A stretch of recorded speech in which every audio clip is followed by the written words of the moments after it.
شايفين البطرمان بتاع المخلل ده؟ هنحوله النهارده لفانوس شيك جدا. وانا شغاله في الفانوس ده افتكرت اول مره عملته بيه، وكان فعلا ببطرمان مخلل موجود عندي، وبعد كده اتحول معايا المشروع. كان فانوس رمضان من 3 سنين وكان شغال معايا حلو جدا وابهر ناس كتير.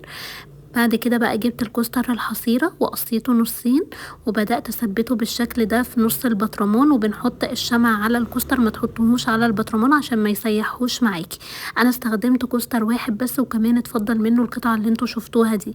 كده اول خطوة بقت جاهزة معايا. تاني خطوة بقى جبت خيط الكردون الزجزاج الخيش ده 6 مللي، تقدري تستخدمي خيط خيش مجدول 6 مللي عادي المتوفر عندك. وبدأت بقى ان انا اثبت اول صف بس بالشمع، وبعد كده اعتمدت على لف ايدي علشان ما سيحش البطرمان. بدأت بقى اثبت بالشمع لما وصلت لحد الكوستر الحصيرة، عملت يجي صفين كده على الكوستر، وهنا خلصت الجزء اللي فوق. نفس اللي عملته فوق هعمله تحت، بس القاعدة علشان ما هقدرش فيها خيط ثبت عليها قماش جوخ، وينفع برضو قماش خيش بس هو يفضل الجوخ لانه بيكون تقيل.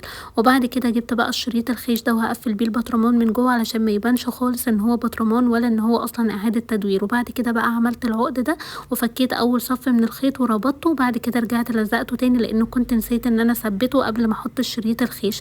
وبكده الفانوس بقى جاهز. شفتوا قد ايه الفكرة سهلة وبسيطة، وكمان عملتي فانوس شيك ومميز وخاص بيكي انتي.